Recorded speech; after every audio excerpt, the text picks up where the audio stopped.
Ready to make a real impact every day? Join the Active Day Home Care team and help clients maintain their independence in the comfort of their own homes. Make a difference in someone's life as you provide essential daily assistance and protect their health and happiness. Earn up to $20 an hour and enjoy additional perks like optional daily pay, 401k, paid time off, ongoing educational training, and more. Join a team that values care, compassion, and your professional growth. Visit activeday.com to apply.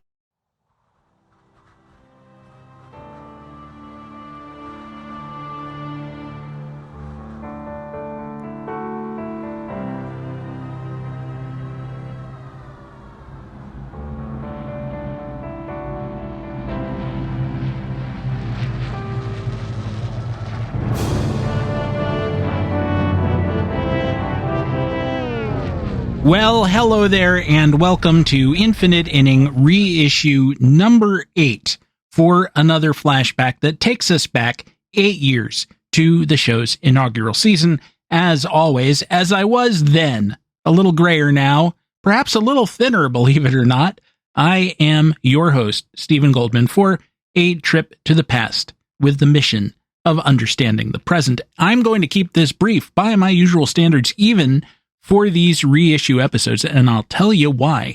As I come to you today from my beloved New Jersey, or as Mr. Chekhov called it, the garden spot of City Alpha 6, it is 101 degrees. As you probably know, there is a, quote, heat dome lingering above about half the country, specifically my half, mine. Even in my privileged place indoors with central air and 2 fans going, it's about 80 in this room. Oh, thank you, Industrial Revolution, for this experience. All of it, the good and the bad. You can't complain about the AC, I suppose, but when it's not keeping up with the environment as a whole, something has gone out of whack. I'm sure that this was not unique to my state, but this past weekend, there were a couple of high school graduations held north of where I am now, where it's usually a little cooler, held outdoors in defiance of all common sense. It was the Let's Celebrate the End of Your High School Career by Roasting Grandma graduation, and the EMTs needed to treat over 100 people, 7 of them requiring hospitalization. There was more than one event like that. Shouldn't the decision whether to go or postpone on a high school graduation be a little more flexible than, say, the baseball schedule? I mean, this past weekend, when these temperatures first set in, we saw players throwing up on the field, umpires coming out with heat exhaustion, pitchers looking like tomatoes. And you understand why they don't bang those games in most cases, because you can't have every team playing 2 doubleheaders a week in September. You just have to plow ahead. It is a summer game for the most part.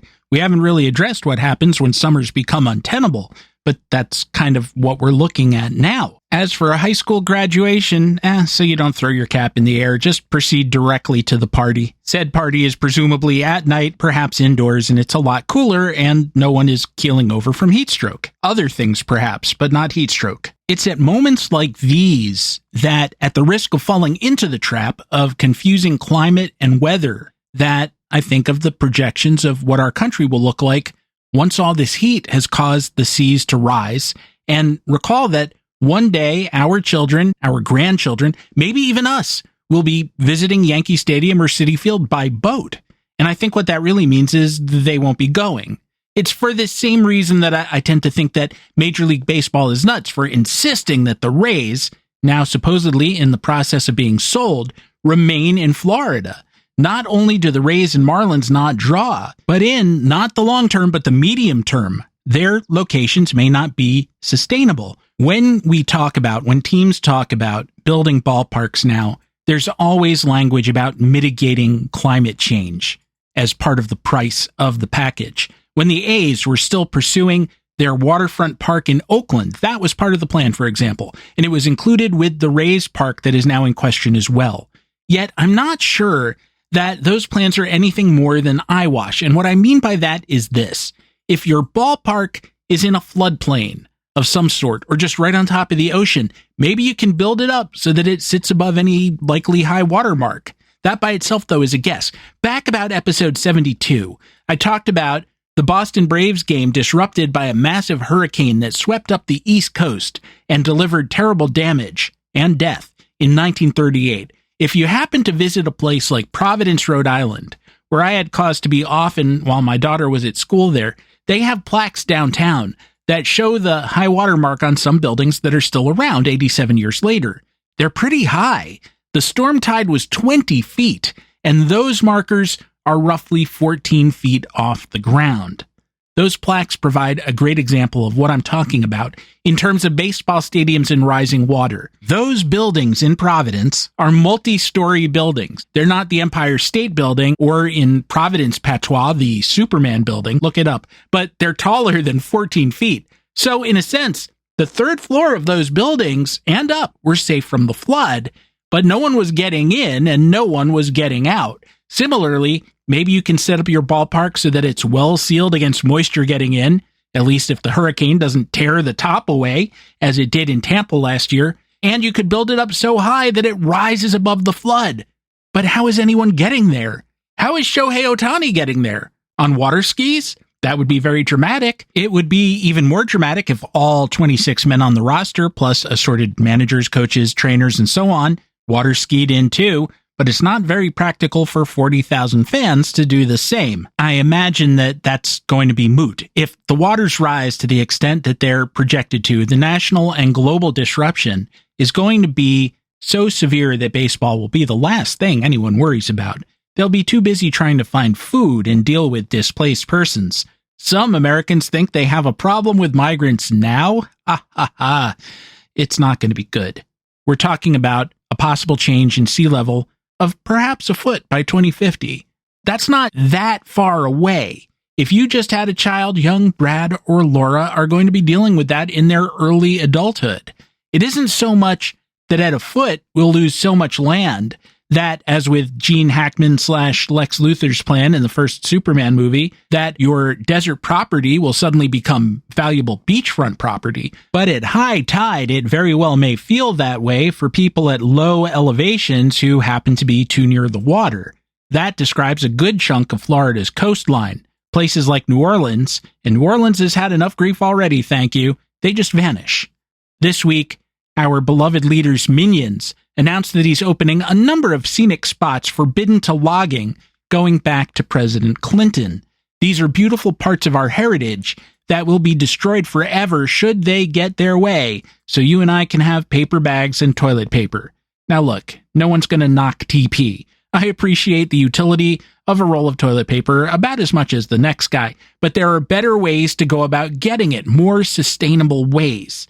You know what else those spots are? They're carbon sinks. They eat the gases that have us in this fix. But by all means, chaw them up, cut them down, release what they've contained, leave behind brownfields that can't do much of anything for anyone. The American death urge is the story of our time.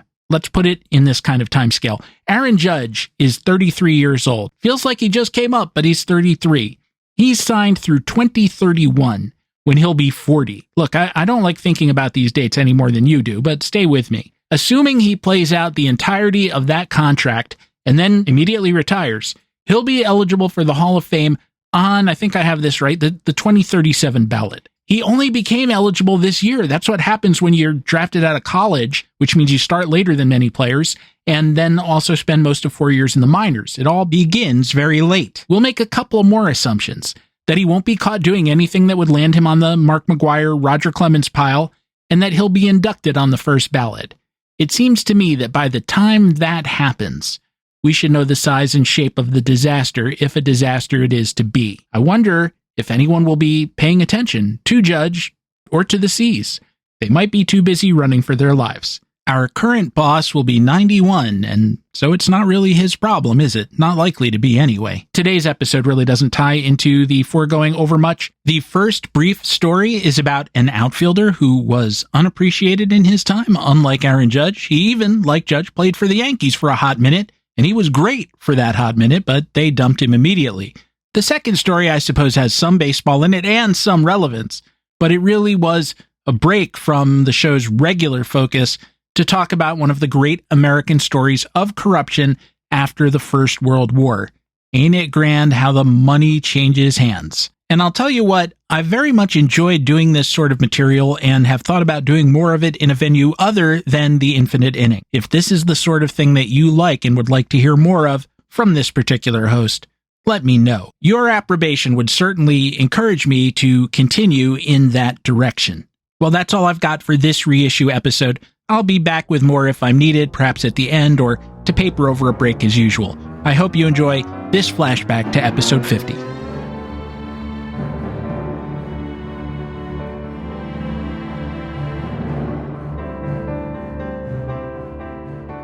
It's a problem peculiar to the Infinite Inning that you've got a skill, you do something really well, but the world hasn't caught up to you, and so you're not appreciated. That's the Vincent van Gogh story, right? Great painter, couldn't sell anybody, anything, couldn't sell a postcard at Disney World. You're a small voice amidst the millions crying out, "Here I am," but no one can hear you, and they can look right at you and not see you. Had Roy Cullenbine played for Earl Weaver, he would have been a star. I know that for a fact because Ken Singleton was a star for Weaver, and he was exactly the same player. Cullenbine wasn't as versatile as Ben Zobrist is, being a corner outfielder and occasional first and third baseman, but he was a Zobristian, to coin a word, offensive type, a switch hitter who got on base. Getting on base was his primary skill. Nick Swisher also might be a decent way of thinking of him. He had a great eye.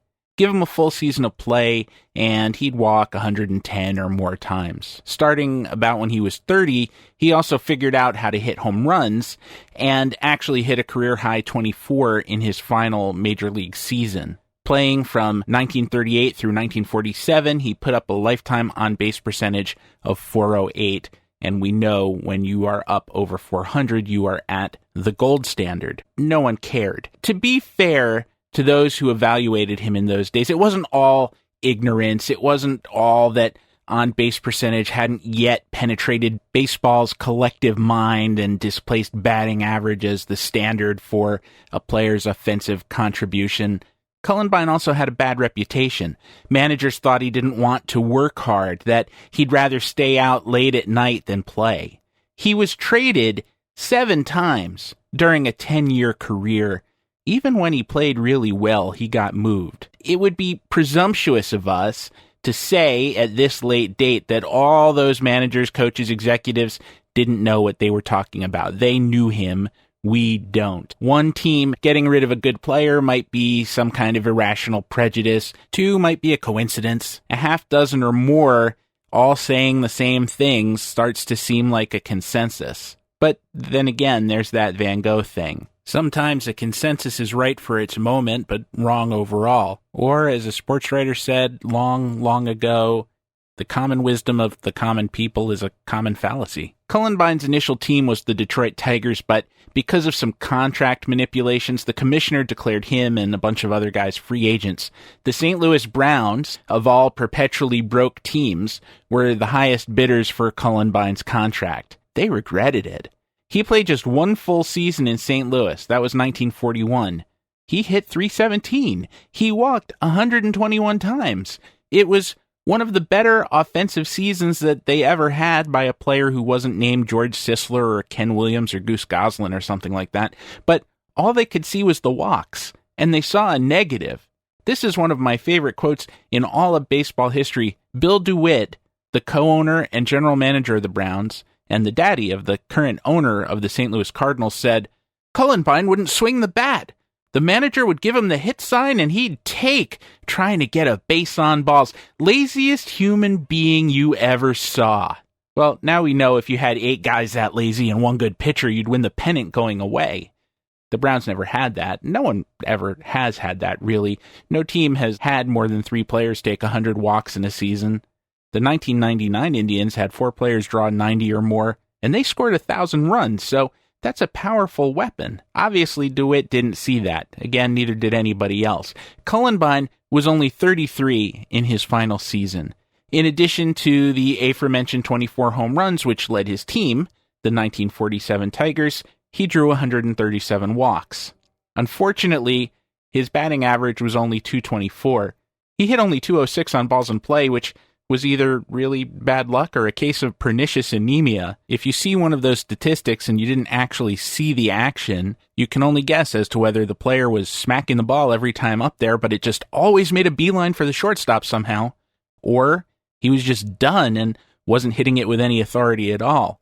Cullenbine's 24 home runs suggest that maybe he was selling out for power some, but regardless, with those 137 walks, he was still reaching base 40% of the time, so he had value. But the Tigers saw the batting average, and they dropped him. He had played first base that year full-time, and he was replaced by a prospect named Sam Vico, who couldn't hit sufficiently to carry the position, and proved to be unable to hit sufficiently to carry any position.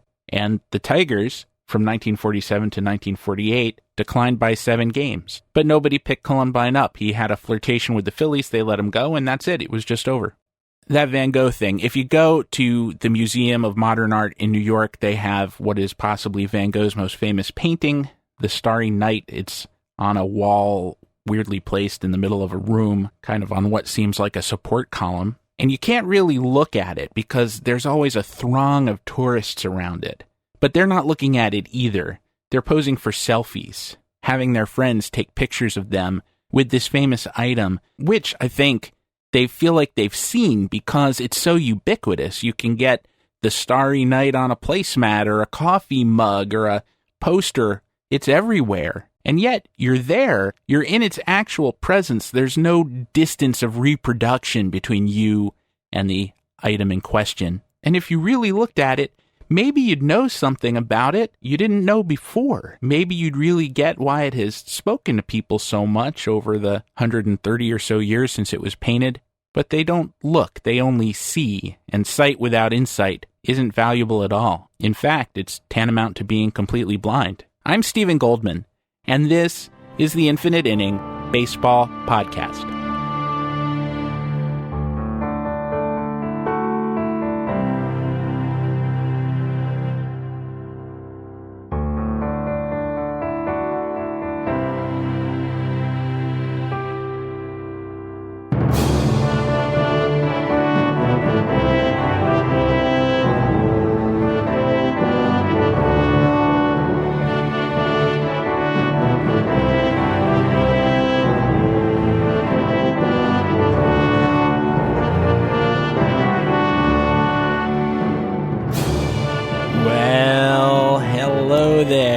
Welcome back to the show. And here is present-day Steve jumping in far earlier than I expected to. If you've been listening to these reissue episodes, you know that I've been taking out my preview of the guest segment.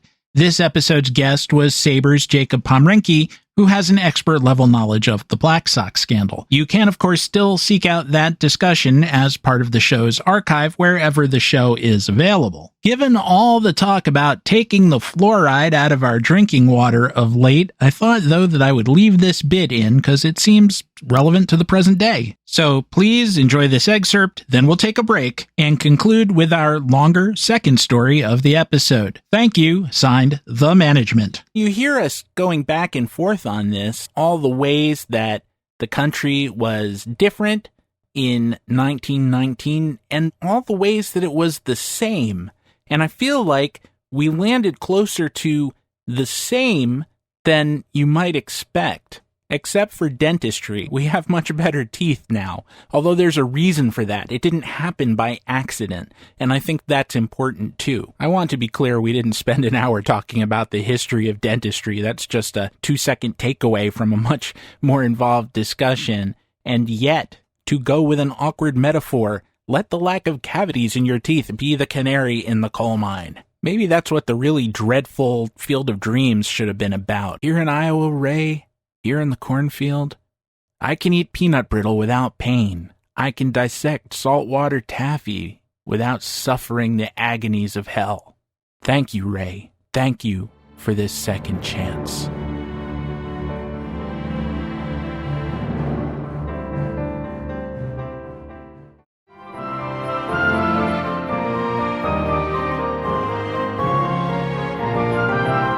Before Jacob rolls in here, I wanted to tell you a story that seemed to me emblematic of the kind of ethical environment in which the Black Sox existed. And I feel like that's one of the ways that they are still relevant.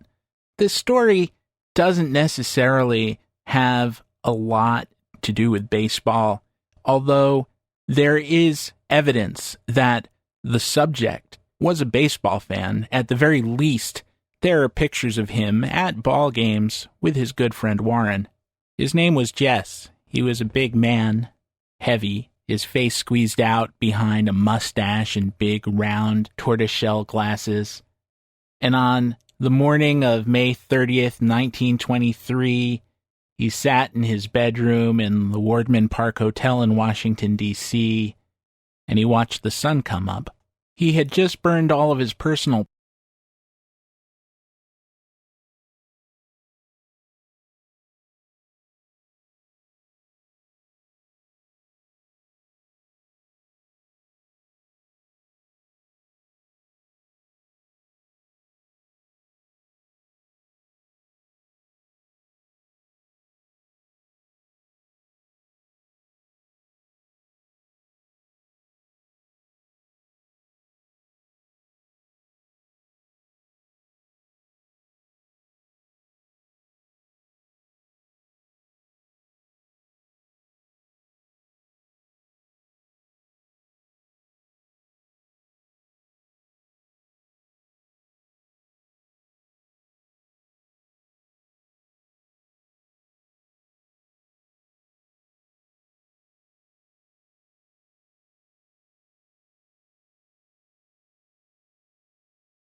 Before Jacob rolls in here, I wanted to tell you a story that seemed to me emblematic of the kind of ethical environment in which the Black Sox existed.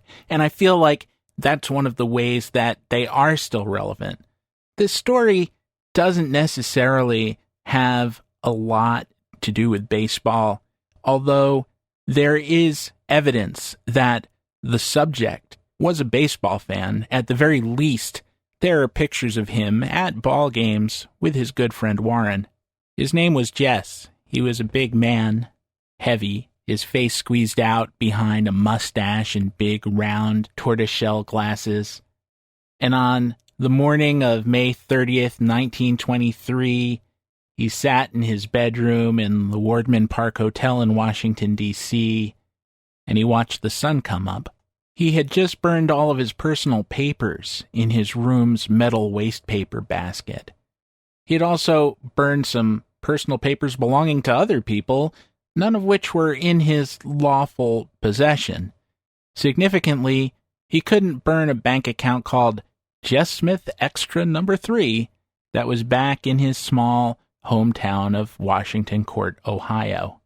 Jess was 52, divorced. That in itself, the divorce seemed like kind of a miracle because for a long time he had been content to live with his aged mother well into his own middle age. Eventually, she set him up as a shopkeeper, kind of a department store owner in Washington Courthouse, and from his store window, his eyes alighted on a woman named Roxy, and after a troubled courtship, he married her, just as quickly divorced her, but they stayed friends, and he just kept hanging around with her as if they were still married and nothing had changed. The person he spent the most time with, though, was his best pal, Harry Makaja Doherty.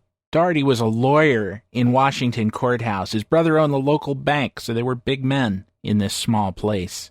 Jesse wasn't just a friend to Harry, though. Harry needed him. Harry was married and he had kids, but his wife was an invalid and never got out at all. She was hospitalized a lot. He had a son who was an alcoholic. He had a daughter who was also ill in some way. And Jesse, by himself, sort of became his substitute family to an extreme degree. Harry couldn't stand to be apart from Jesse. He couldn't sleep at night unless Jesse was on the premises. On the road, they got adjoining hotel rooms, and the connecting door had to be left open, or Harry wasn't going to get any rest that night. Subsequently, people have tried to infer maybe a physical aspect to Harry and Jesse's relationship, and maybe it was there. There's no direct evidence for it, but we'll never know. We do know that Jesse needed Harry too, that he hated to be alone, that after his mother died, he had his chauffeur, Jesse had piled up a bit of money by this point, move into his house with him so he didn't have to be alone. This is probably also why he kept dating his ex-wife even after they had broken up. When he wasn't hanging around with Jesse, Harry's other interest was in Republican Party politics, and he was good at it. He couldn't get himself elected to any important position, but he didn't have to because about 1899 he was seized by a kind of vision, a more tawdry version of St. Paul on the road to Damascus. One day, he was waiting in line to use the men's room, the outdoor men's room, so to speak. That's often still how it was in those days. And he happened to notice the guy online in front of him. It was as if a golden light shone on this man. And Harry thought, good-looking fella. There's just something about him that makes you think he could be president of the United States. From then on, Harry dedicated himself to making that vision a reality. He would take the man he saw online, that's the aforementioned Warren, who was indolent, incurious, a small-town philanderer, and elevate him to the highest office in the land. Incredibly, it really happened. Warren Harding became president. As for how it happened, that's a story for another time and possibly for a totally different podcast than this one. But vowing a return to normalcy instead of normality, Warren Harding won the 1920 presidential election. And when he did, as a prize for his important contribution to the progress of history, Harry got to be Attorney General. And he took Jesse to Washington with him. Of course he did. They lived together. Eventually, they got those shared rooms at the Wardman Park Hotel. Although Harry wasn't always there, sometimes he would crash at the White House. And he wasn't there on the morning of May 30th. However, he had been a little worried about Jesse, and so he had sent an assistant to spend the night there just to make sure that Jesse was okay. Before that, though they were inseparable, Harry took Jesse to work with him, even though Jesse didn't have a position at the Department of Justice. The career people who did work there thought it rather odd that although Jesse was in no way a civil servant, he had his own office at the Department of Justice, his own secretary, access to government cars, access to the files, and anyone who asked if there was anything improper about this or just what the heck this guy was doing there in general, they were told to mind their own damn business. If they asked twice, they were demoted or fired. So what was he doing there? What was Jess doing in the Department of Justice? He was facilitating graft for Harry. Harry was smart, and unlike a lot of his colleagues in the Harding administration, he made sure to put someone, namely Jesse, between him and the stuff that he was trying to steal. You have to understand that the way the Harding administration worked was the way the country worked, but better, because the screw was financed by the taxpayers. The Black Sox scandal was small time compared to what they were doing at roughly the same moment, because with Chick Gandil and Swede Riesberg and the rest of the guys, the fixers were putting their own money into the players, into the bookies. Arnold Rothstein had no outside investors via the National Treasury. Harry and various other cabinet members, they did. You probably heard about some of it in your high school history class, just briefly as they dash pell-mell through American history. At the Interior Department, there was a scheme by the Secretary, Albert Fall, to transfer the Navy's oil reserves to his control so he could then sell them off to essentially the cast of the Paul Thomas Anderson movie There Will Be Blood in return for bribes. When that came out, it became known as the Teapot Dome scandal. That's the one you probably remember dimly from some test a million years ago. But actually, Teapot Dome, even though it symbolizes sort of the whole era, was small beer compared to what was going on at the newly created Veterans Bureau, what today we call the VA. Harding had rather cavalierly thrown that department to an acquaintance of his, Colonel Charles Forbes, who he had met on a trip to Hawaii, and I guess he figured if he was fun to hang out with in Waikiki, he might be fun to hang out with in Washington, and he put this very important department in his hands, even though he had no credentials. He wasn't really a colonel. He was just a con man, really. And the Veterans Bureau was incredibly important because the country had just fought a world war. There were a lot of disabled or recovering veterans still in government care. Forbes and his accomplices stole so much money that you can look at any given source on this administration and you cannot get a firm figure, sometimes it's in the hundreds of millions of dollars, sometimes in the billions, about how much they actually robbed from the public treasury. Some of it was obvious stuff, small-time graft. Part of Forbes' job as head of the Bureau was to decide where the government built VA hospitals. So if Charlie Forbes came to your town, you might buy him a very expensive dinner, put him up in the finest hotels, get a girl to sit on his lap, and if you really wanted that hospital, you might consider a gratuity of some kind. But that wasn't the really big steal. The big steal was in supplies. Because the Veterans Bureau had a lot of people to take care of, it had about the biggest budget of any governmental organization. And when it spent that money, it could spend it to anyone's benefit. Maybe not to the veterans' benefits, but to, folks. Say the government bought 100,000 blankets to put on beds that those disabled veterans were in. They're just sitting there in a warehouse now. You don't know what it cost the government to buy them, and you don't really care, but let's say the taxpayers spent, I'm just making up this number, $1 per blanket. You sneak them out the back of the warehouse, and you sell them for a nickel a piece to someone else who's going to resell them for a dime a piece. And both of you are giving them away for nothing compared to what they actually cost, but neither of you cares. It's all profit to you because you didn't pay for it in the first place, the taxpayers did. This segment really needs a Ray Liotta voiceover like in Goodfellas. I can't do voices, as you've long since discovered, but I wish I could do. When I was a kid, all I ever wanted to be was in government purchasing. When Harry was appointed Attorney General, those who knew him said, "It won't be long before Doherty is selling the sunshine off the Capitol steps." He just made that impression on people. And this is how it worked, because again, he was smarter than Forbes or Fall, who didn't keep those transactions they were involved with at arm's length. Say you didn't want someone prosecuted. You went to Jess Smith. Say you did want someone prosecuted. You went to Jess Smith. it was Prohibition, and a lot of booze was locked up in bonded government warehouses. Say you wanted to get some of that booze and find a way to sell it. You talk to Jess Smith. But of course, you don't just talk to Jess. For gosh sakes, don't be naive about these things. You give him a little something for his time. And in return, Jess might give Harry a little bit of something for his time. And some of those dollars, well, they might be stashed away in Harry's brother's bank in the Jess Smith Extra Number 3 account. Now, when I say you give Jess a little something for his time, I'm understating things. Sometimes you might give Jess, and by extension Harry, quite a lot for their time. Really, anything the Justice Department was responsible for was for sale. Need a friend pardoned? Ask Jess. He's a good guy.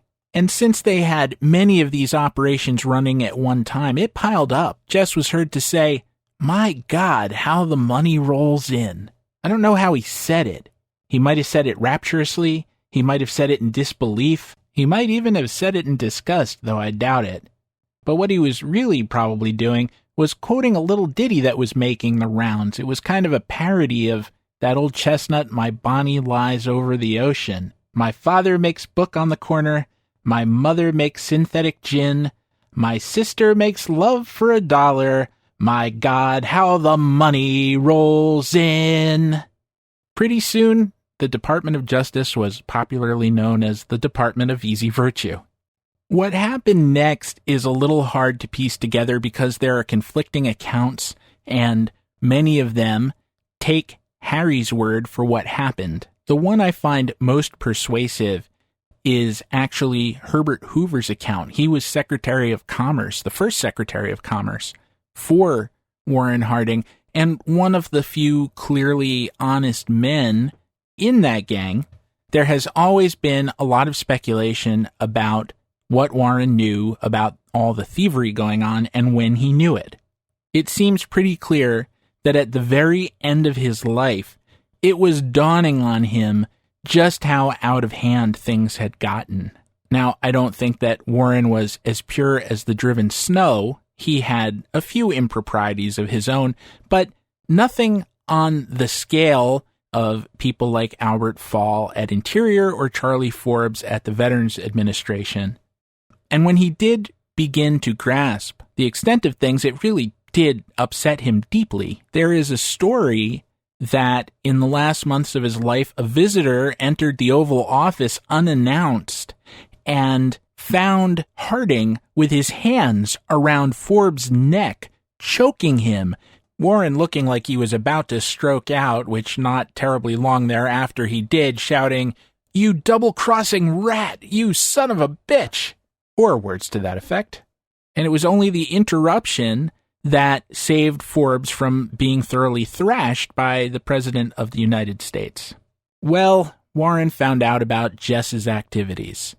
It must have been inconceivable that he would punish Harry for what Jess was doing. Harry was his best pal. Harry was responsible for his entire existence as president. Harry was crashing at the White House and having breakfast with the president and his wife every day. And again, there are two versions of what happened next, Doherty's and Hoover's, and I'm inclined to believe Hoover's. Harry said that Warren told him that Jess would have to go, that he would have to leave Washington and permanently go back to Washington Courthouse. Hoover's version was that Warren personally confronted Jesse, and after telling him he would in fact be prosecuted for what he was doing out of the Department of Justice, he said, "Now go home and repent of your sins. You will be arrested in the morning." A lot of other stuff was happening for Jess at that time. He had been in ill health. He had had diabetes. He had had his appendix removed, and either because of the diabetes or because they botched it, the incision just wouldn't heal. So he was wearing a truss to hold himself together. He was becoming paranoid. He felt that Harry was turning on him, and they did have some kind of momentary squabble at this time, but the best evidence for Harry's version that Jesse would just be exiled from Washington is that Harry couldn't turn on him. Jesse knew too much. A prosecution would have been painfully embarrassing for the administration unless Harry convinced naive old Warren that none of Jesse's activities could touch him. Jesse was supposedly very afraid of guns, but convinced that someone was out to get him. He might have acquired one around this time. There was a gun in his and Harry's rooms on the morning of May 30th. There was a lot of really good baseball going on at that time. About a week before the events in question, there was a Yankees-White Sox game that is still sometimes remembered. The Yankees were good on their way to the World Series. The White Sox, for reasons discussed later in this episode, were really, really not.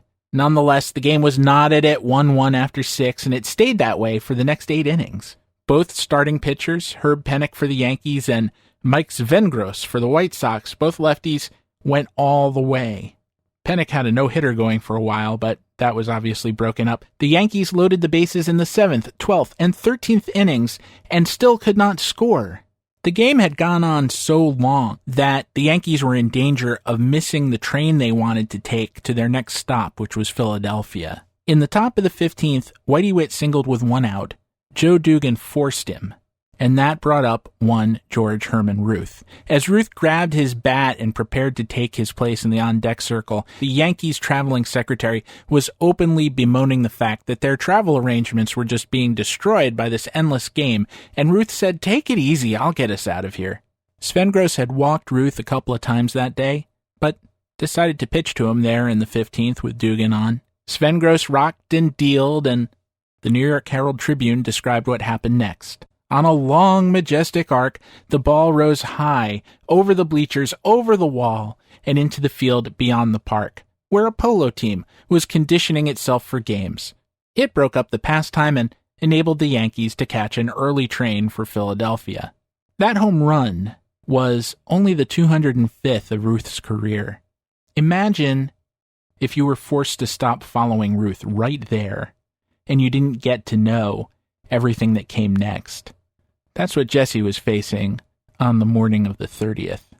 Coincidentally, the Yankees' road trip had taken them to Washington at that moment. They were scheduled to play a doubleheader with the Senators on May 30th.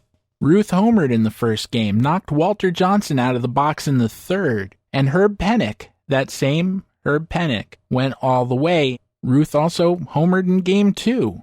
So if you'd been there, it was kind of a historic day. And if you'd hung around a year or more longer, you would have actually gotten to see the Senators go to the World Series for the first time and win. Jesse, though, didn't even live long enough to know that the doubleheader and Ruth's 2 home runs had happened. About 6:30 in the morning, the man that Harry had sent to keep an eye on Jesse said he heard a loud crash. He went running into Jesse's bedroom, and he found Jesse on the floor with his head in that same wastepaper basket in which he had burned all those papers. There was a gun in his hand, an entry wound in his temple, and an exit wound in his forehead. And that was the way he went out of the world, covered in the ashes of his misdeeds. And there's yet another alternative scenario that says that he was afraid of guns, that the bullet wound was on the wrong side of his head for his handedness, and that, given the conversation with Warren, he might have been about to flip on Harry, and the man who was sent to keep an eye on him did a whole lot more than keep an eye on him, and furthering the sense that nothing ever changes. The nascent head of the FBI, not J. Edgar Hoover, but the fellow before him, lived in the same Wardman Park Hotel. He was immediately summoned to the scene. He started rearranging said scene, such that the gun was never found. Again, this was a few years after the Black Sox, but it was very much the world in which the Black Sox operated. And you know what? It may in fact be the world in which we operate too. People like Jesse, he was animated, he talked a lot, tended to spray a bit when he spoke. You get the sense that he was socially awkward in general, didn't quite fit anywhere, but he had found a way to fit in among the most famous and powerful people in the country. It only cost him his soul, but that kind of trade is always available in times like those, or times like these. And despite their public protestations, despite their public recantations, there are always those willing to sell themselves as cheaply as government blankets. For a little while, Jess Smith was a big man with some big people, and you can say the same thing about Chick Gandil. My God, how the money rolls in. But it'd be better to earn it. By the light you're beginning to see, we have come to the end of another episode. Here we come to the spot where, in the past, I used to give you both the guests and my Twitter handles, but we are no longer on Twitter, and neither are you. If you wish to follow me on social media, and I hope you do, please visit stephengoldman.bsky.social. I always appreciate your comments, whether they be bouquets or brickbats. You can also write us, by which I mean me, at infiniteinning@gmail.com. I look forward to hearing from you. And please remember to rate us at the podcatcher of your choice, Apple, iTunes, Stitcher, what have you. It really does help. We have a sponsor now, but nevertheless, this episode is brought to you by the number 12. Our producer is Bobby Delganiff. Our theme song, which you are hearing now, and in fact have been listening to throughout the episode, was a co-composition of myself and Dr. Rick Mooring. Rick's dad had a bit of a bout this week, so a shout out to him and best wishes, not just for his speedy recovery, but the speedy recovery of Giancarlo Stanton's bat. I think that's something he'd like to see. Well, if Rip Van Winkle doesn't slip me a Mickey and have me doze for 10,000 years, after which I wake up and realize I've been reconceived as a popular breakfast cereal, I'll be back next week with more tales and discussion from inside the Infinite Inning. And this is present day me signing off until this weekend when you'll hear the new Infinite Inning number 337. Be safe at least until then, okay?